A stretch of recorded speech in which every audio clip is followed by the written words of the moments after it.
My son, he's getting married to his lifelong sweetheart.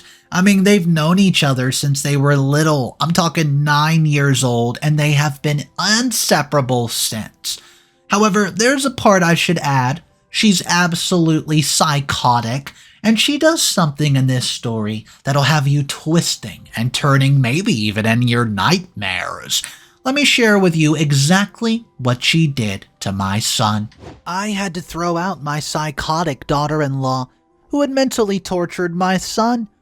Everyone thinks, including my son, that I'm an insecure, paranoid mother who cannot give space and freedom to her son to make his own decisions. And this is all just because I resent my daughter-in-law, right? But I don't resent her. I just had some reservations about her. And I feel so stuck about whether I should act upon my past insecurities or give him space. I watch as my son, who has become oblivious to the psychotic woman he loves, end up ruining his life as a result of her. How can I just stay silent and witness all this happening? Hi, my name's Martha. I'm 55 and female, and I'm the mother of Jacob, who's 28, whom I brought up single-handedly.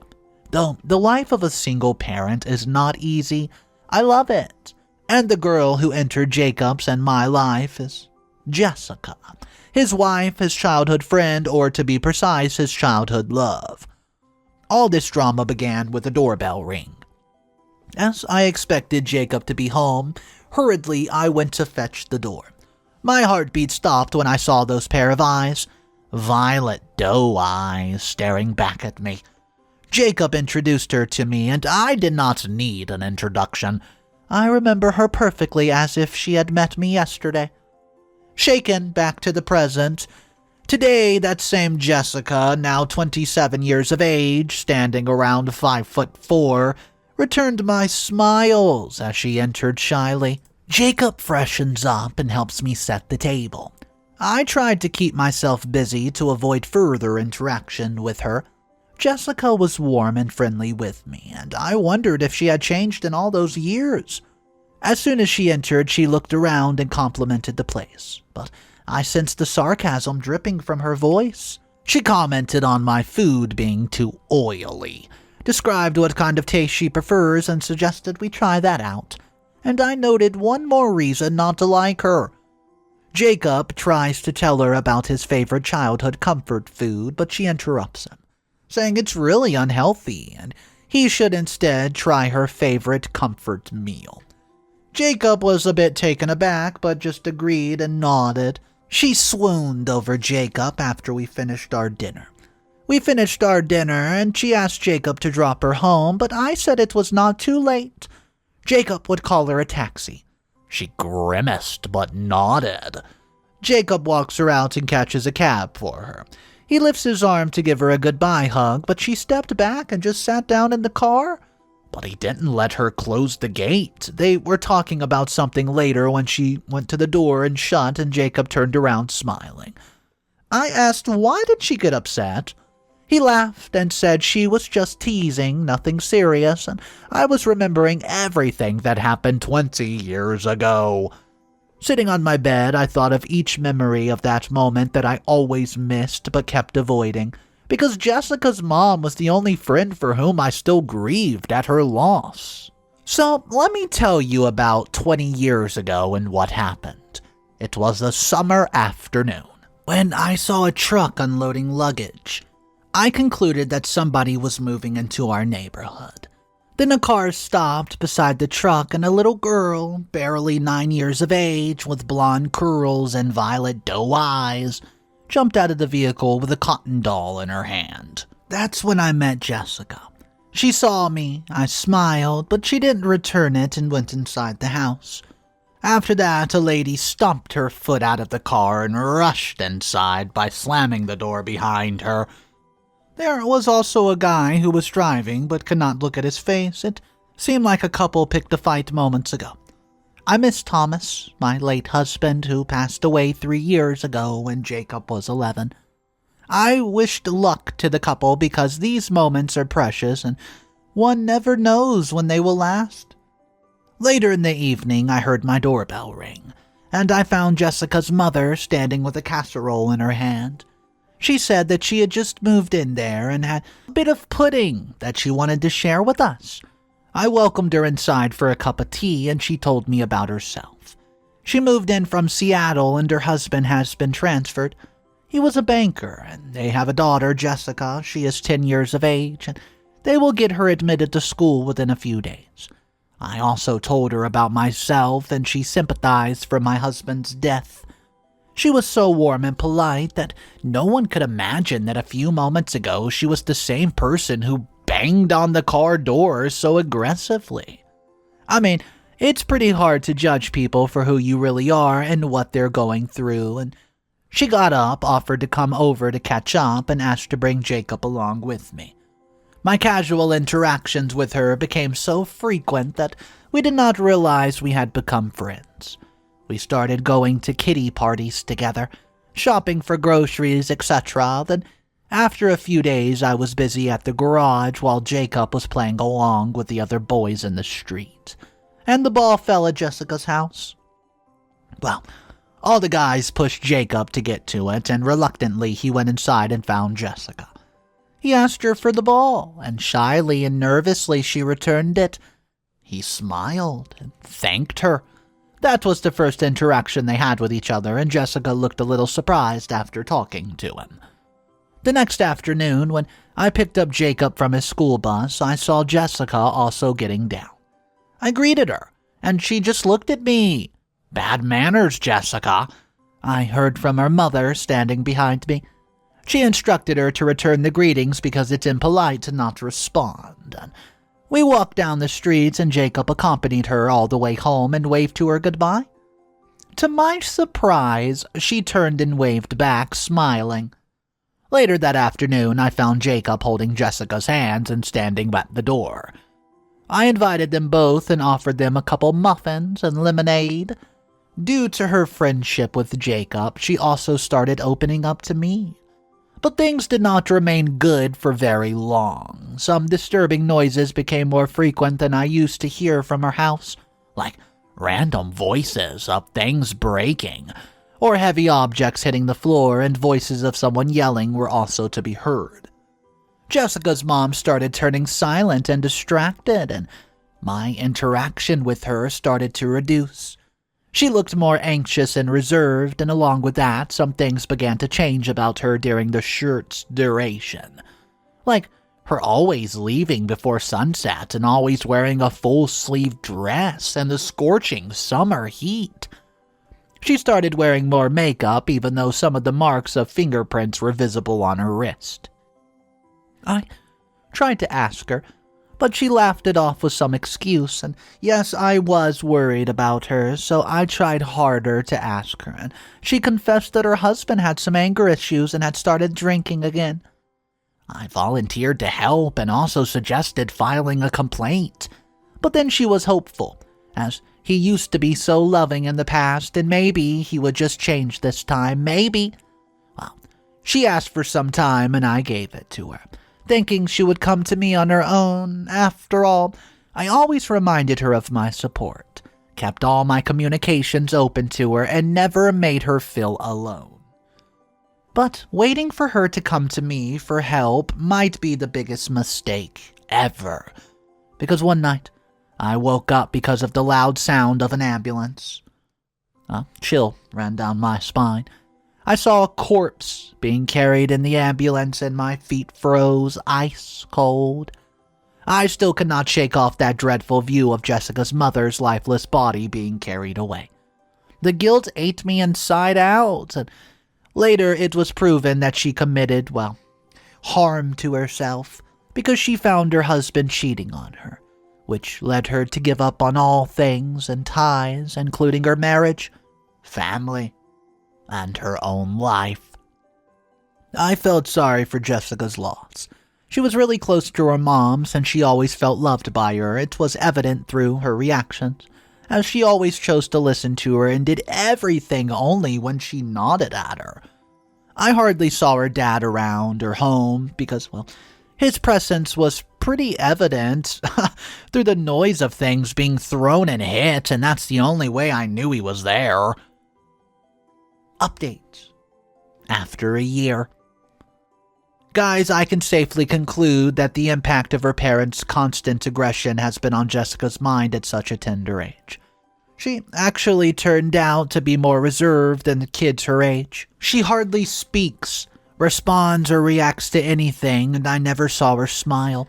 She stayed alone without any friends, so I tried several times to interact with her by initiating the conversation, offering her candy, but she ignores me like I simply do not exist. With Jessica's recent behavior, it was quite evident that the loss of her mother has taken a severe toll on her mental and emotional health. She turned out to be a bit more aggressive with each passing year, and credit also goes to her father's parenting, who was nonchalant and absolutely aggressive towards her. She often directs her anger at her father and talks back to him. Jessica was approaching her teenage years, yet her rebellious actions and degree of violence were not less than those of a 16-year-old teenager.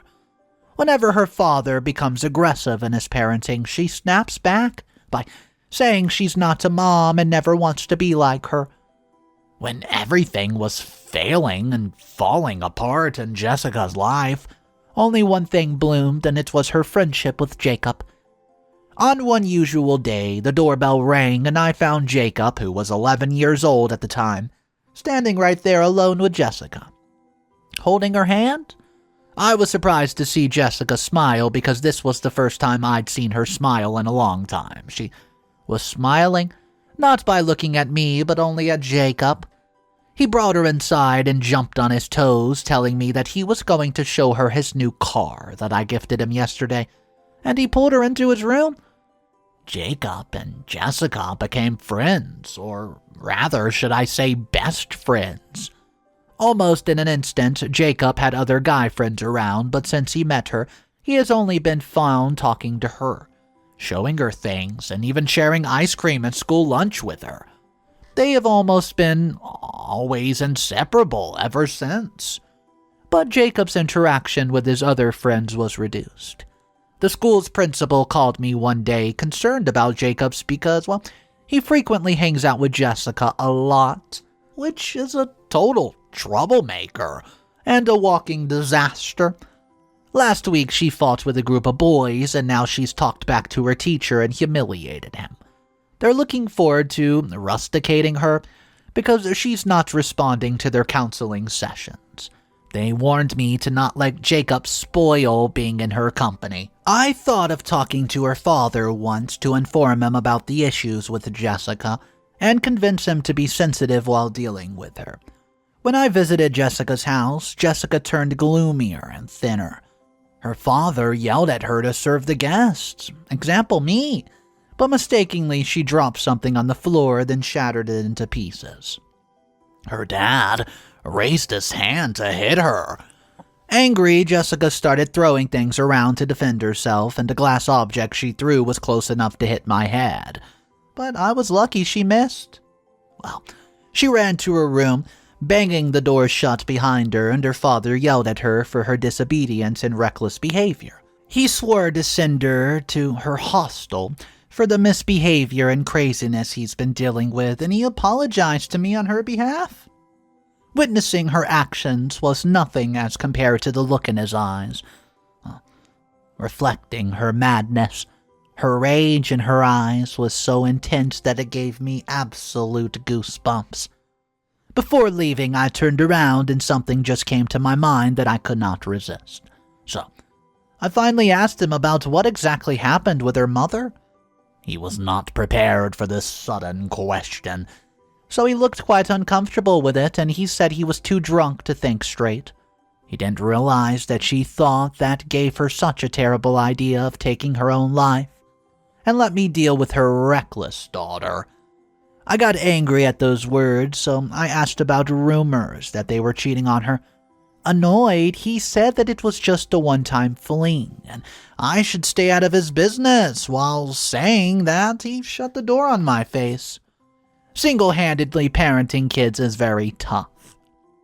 Missing Thomas, it also reminds me of how Jessica's father has been parenting her all alone since her mother died, because at the time when I punished Jacob to keep him away from her, I felt so hopeless. And really helpless as well. After a few days, as expected, Jessica was being rusticated from school, and her father had moved her to a hostel in another state, where he got transferred.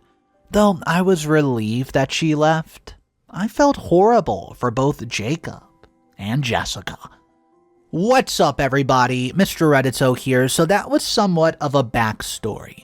Now we're going to jump back to the present where the story started now that we know the history of Jacob and Jessica. Update number 2, back to the present. I saw the calendar. It is 2023 now, and all that happened 20 years ago. It's still fresh as today in my mind. It was already late, so I pulled my covers up and just lulled myself into sleep. The next morning, I woke up late into the morning and the hall was empty, and I found my breakfast on the table with a note saying that he was going to bring her tonight, so he requested that I make a turkey for dinner because he planned a surprise. How can I not expect that it won't be Jessica? All my fears are coming alive. So, when she came up this time, I noticed she was happier than yesterday. Both their body language was more relaxed and open than being shy and reserved the last time. This time, she was more outspoken about everything, and she dolled up and dressed up for today, though I don't know what the occasion is. I'm sure it'll be the turning point in our lives, and I cannot change that. I had to go with the flow for the time being, and Jacob proposed to her and put the ring on her finger.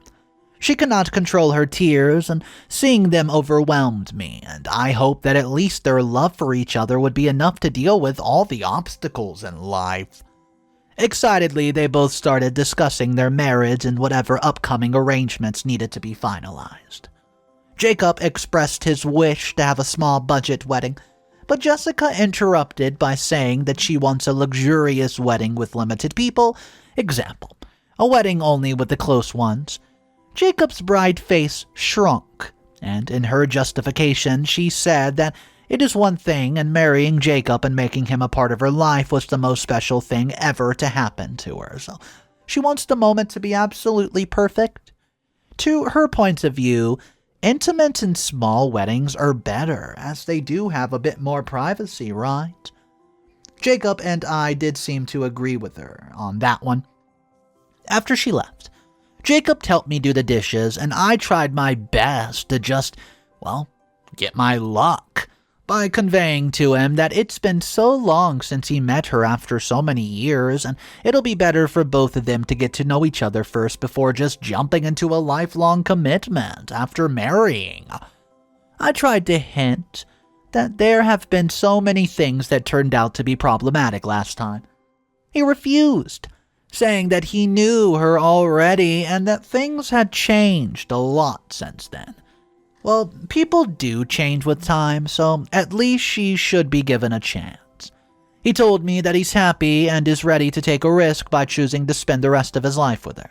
And he also said that I would also end up liking Jessica. Hearing such a response, I realized that it was highly unlikely that he would change his mind, so I chose not to say anything. But I still think the anger issues with Jessica were not dealt with quite right, so they might be lurking in her somewhere. Update number 1 after the present time. Being a mother, I had my own expectations of an ideal marriage for my only son. But when we reached the venue to see the wedding preparations, I saw that whatever details we had discussed with Jessica, everything changed. And all the ideas about the arrangements, venue, decor, and shortlisting of the menu were according to her likings and dislikings. I tried to question Jacob about this, and Jessica said on his behalf that the wedding should be according to the bride's wishes. After all, it was her special day. When I questioned her about the expenses that were mostly done by us, she said that it was Jacob's wedding as well, and it won't matter after all, we are already a family. And she looked at him. Well, asking, right, Jacob? Jacob nodded and agreed, and Jessica said Jacob is already loving it. I was disappointed, but I knew it was too late to argue. Jessica prefixed everything. She was in charge of making all the arrangements, scheduling appointments, shopping, running errands, you name it. So, the wedding bells rang, and it was time for the ceremony when the bride and groom took the vows for each other. There she did something really strange. She sought allegiance from Jacob as one of the wedding vows and took the promise of never letting any third person come in between them. This moved Jacob, who happily agreed. I failed to foresee the repercussions that the vow could hold for us in the future, and she made the wedding entirely about her and her beloved Jacob. No other person existed for her or mattered to her, and poor Jacob did not even realize that. By the end of the wedding, I could perceive a sense of achievement on her face as she finally got what she wanted, i.e., Jacob. The next day I saw Jacob and Jessica arguing over something already, so I tried to ask them. He informed me that since the wedding was quite expensive for him, he wants to save for a few months before applying for a loan to buy a home. Till then, he expressed his desire to stay here at my home, and I never had any issues with that. But the only person who had them was Jessica. You see, Jessica says that she needs her own space and everything according to her taste. And the house is too small to accommodate her needs. Jacob tried to convince Jessica by promising her he would get her dream home just the way she wanted it. And he begged for her support to make that come true. Soon, reluctantly, she agreed. Update number 2 after a week. Jessica made breakfast for Jacob and denied him butter for his toast, saying he's already out of shape and needs to cut calories to be a bit healthier. It doesn't end there. She even objected to the shirt he was wearing, saying it did not match the tone of his skin, so he could not leave without changing it. I interfered, saying that he was getting late. Let him go. He thanked me for saving him and left in a hurry. That evening, when Jacob was about to come home, I saw the kitchen empty and Jessica was on her phone talking to a broker. As she wanted to leave this place forever, I reminded her that it was time for dinner, but she just looked at me and continued with her phone call.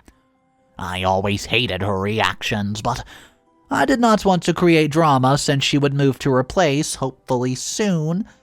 Jacob was about to come in half an hour, and not a single thing was cooked.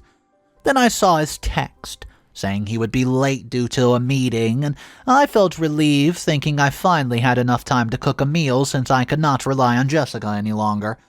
I chopped the veggies, boiled the beans. Meanwhile, Jessica came up, asking about Jacob. I asked, did she not check her phone?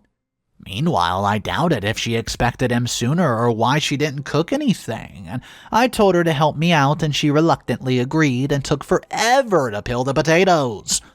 Running out of time, I told her just do the dishes, and she broke my crockery. I was so annoyed that I started yelling at her. She glared at me angry, and before she could say anything, Jacob came over asking what was wrong. He fetched a glass of water for me, while she took a handful of water from the sink and dabbed some droplets right there on her face, pretending to cry. Jacob instantly consoled her and started taking her side. I tried to explain, but he did not want to listen and took her to the bedroom. Furious, I threw my apron away, shut off the induction, and left out of the cooking. I'm not going to cook him anything from now on. How about that? Update number 3. The next morning. Jacob wore what Jessica decided he needed to wear, and she made his favorite breakfast, asking him to take her shopping and have a date in the evening, and he promised to come home in time. In the evening, she dressed up and was ready and waiting for him, but he got there an hour late, and waiting for him made her absolutely furious. I stopped cooking for Jacob, and furious Jessica won't let him eat. He apologized to her, and she asked for expensive jewelry as an apology, and Jacob was not in a position to afford such expensive gifts. Enraged, She said he does not deserve her. She was doing so much to support him with his needs. She compromised her comfort by living and adjusting with his mother. She was cooking him meals, and he's a worthless husband who cannot buy her happiness.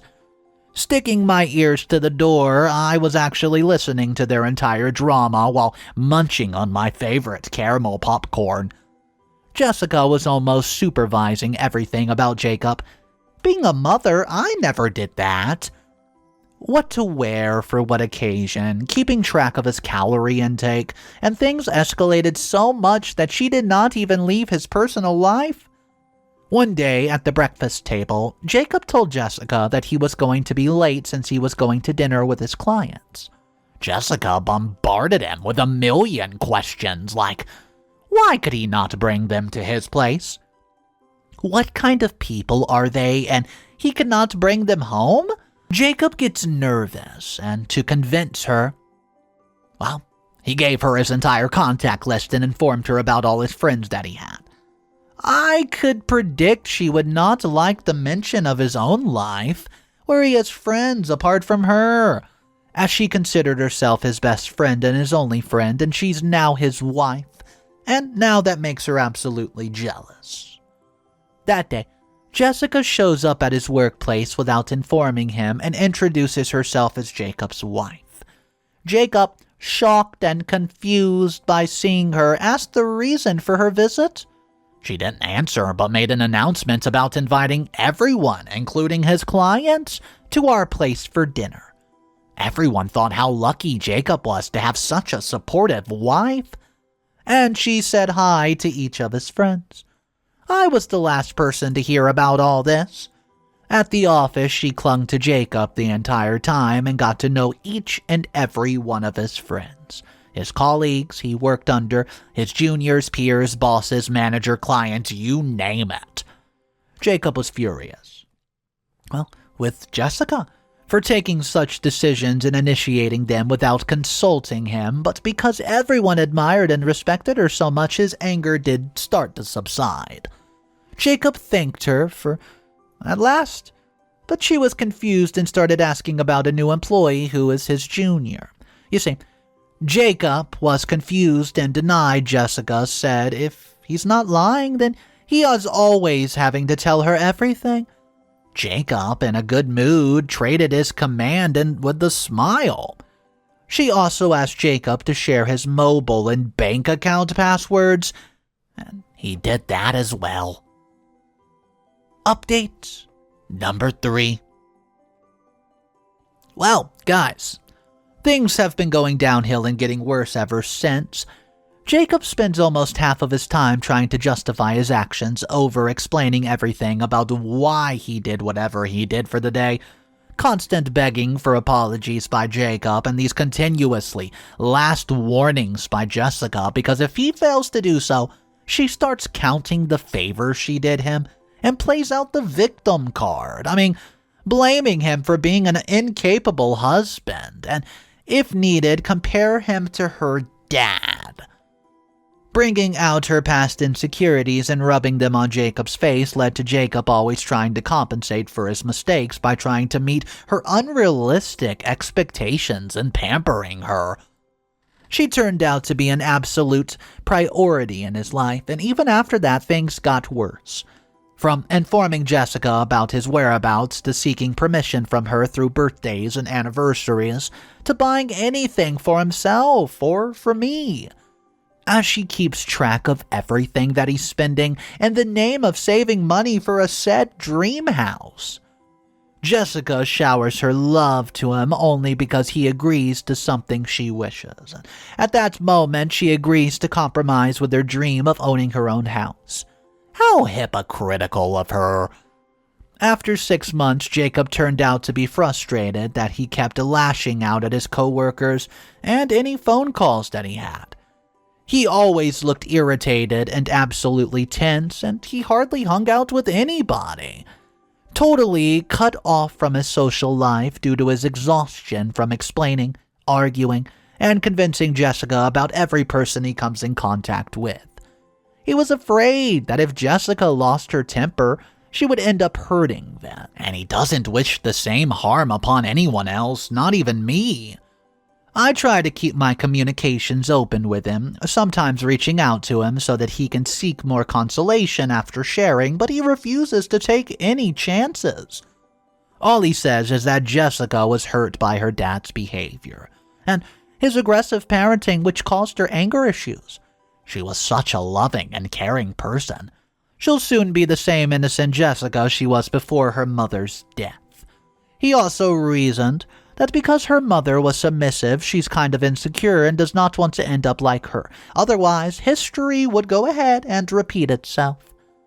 Listening to Jacob's words reminded me of Jessica's mother.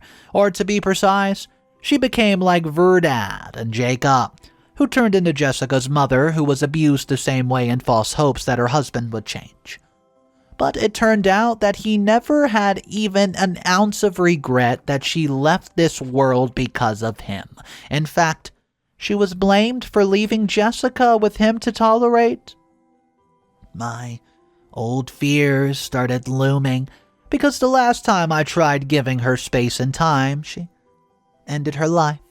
I cannot afford to repeat the same with my baby boy, my son. So I tried to act sensible this time and suggested that he goes ahead and opts for marriage counseling so that he could communicate his issues and insecurities effectively. And an expert would deal better with Jessica and her anger issues sensitively. This was the best solution I could come up with. After all, she is my friend's daughter, even if she's not alive. Her daughter is still my responsibility, you know? Being part of our family, Jessica's issues should be ours as well, and we will try our best to deal with them together, but in a healthy manner, not agreeing with her unreasonable demands just like a parent does with their kid. In the evening, Jacob tries to talk to Jessica about what I discussed. I advised Jacob to bring this with her in my presence because she would pay no heed to him. But surprisingly, she agreed for the first time. Happily, Jacob took the appointment, and I doubted what she was thinking. I could not figure it out. On the day of the appointment, Jessica volunteered to drive, and she stopped the car midway and asked Jacob what went wrong and that he needed the interference of an outsider between them. Jacob thought of telling her that his mother is no outsider, but he doesn't want to get late for the appointment, so he just apologizes so they can reach on in time. Update number 4. This is the final post. I was glad that I took the decision because I could certainly witness a big positive change in Jacob's attitude.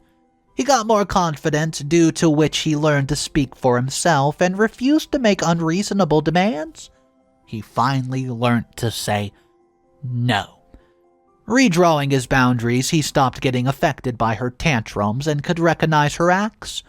He came out of his shell, started to meet people, reconnect with his old buddies, and bring people home. But Jessica was getting worse day by day. She was trying to regain control of the situation by trying to dominate and get the upper hand. And in desperation, she started creating drama to provoke a few reactions. She accuses him of cheating on her and occasionally threatens to tell everyone about how her unloving husband has been harassing her mentally. But Jacob now stopped reacting. You see, he became thoughtful and tried to respond to the situation, and I was no longer worried for Jacob at this point. But my attention was drawn to Jessica at this time. So I went ahead and I talked to the counselor to give him a few regular updates. About their behavior, and just simply express my concern that Jessica's anger issues were not getting better. Looking at her current reports, he assured me that he would take Jessica for some sessions. Jessica was reluctant to attend the sessions and tried to skip it even, but we could only manage to send her to 2 sessions out of 4. One morning, Jacob went to visit the doctor with me to get her reports, and he told us that she's a psychopath and could get obsessed with anything to any extreme like she has been obsessed with him. He was shocked by the term psychopath, as it's not normal, but doctors said it's due to the lack of empathy. She has an antisocial personality, so there's no assurance that she won't harm someone in the long run, including Jacob. Also, such traits are usually inherited from parents, mainly the father. That evening, we picked up the fight over expenses, and Jacob even refused to be manipulated by her, ignored her, and got up from his table to go to the kitchen. He forgot his phone on the table, and I saw Jessica sneaking into his phone, and I interfered and saw what she was going to do and see exactly what she was up to. She grimaced and put his phone aside, saying it was none of my business, it was between her and Jacob. Well, I snapped back at her to watch her mouth. Jacob, as usual, had no idea, and I taunted her by replying to him. I was reminded her of her manners that she had forgotten after her mother passed, and I went out to take a walk. Jacob tells Jessica he should not behave like this with his mom. Jessica gets so mad at my statement and pulled an entire tablecloth and shattered everything onto the ground. Looking at this behavior, Jacob yelled at her for her actions. She said that he had broken his vows of back-to-backs by bringing his mother in between, and now a counselor? She didn't stop. Out of frustration, she picked things up and started throwing them at him. And when I heard the loud noises from my house, I ran back home and found one of the things had hit him on his head, and he was bleeding. Thankfully, it did not hit his eyes, but I got scared and I called emergency services in an instant. I had to send my daughter-in-law to an asylum when I found out what she did to my boy. While I was trying to control his bleeding, she wreaked havoc upon the entire house. She tore off all the covers and curtains and smashed the crockery and came over to punch him. But fortunately, cops and an ambulance showed up and they witnessed such violence. I talked to the cops and handed them her mental reports, and after that incident, Jacob divorced her. So the commenters are very, very split on this one, guys. A lot of people are taking OP's side, a lot of people are taking Jessica's side, and a lot of people are taking Jacob's side. They were saying Jessica has been through more trauma than most people will ever go through in their life, and this could have led her to the things that she did and all the mental health that she suffered. Jacob, people were on his side because they were saying, hey, Jacob, I understand that you love this girl and you love your mother, and this situation was so toxic for you. You want to be there for both of them, but it was so hard, and you know at the end of the story you had to divorce. And then finally people were on OP's side because a lot of them felt like she just wanted what was best for her son. So I want to know your thoughts, your opinions, whose side you would land on the most, who's the a-hole of the story, and who's not. Drop your thoughts in the comment section. Guys, my name's Mr. Reddito. I narrate stories every single day, so if you want daily videos, hit that subscribe button. I'll catch you guys tomorrow, and just remember, it's cool to be kind. See ya.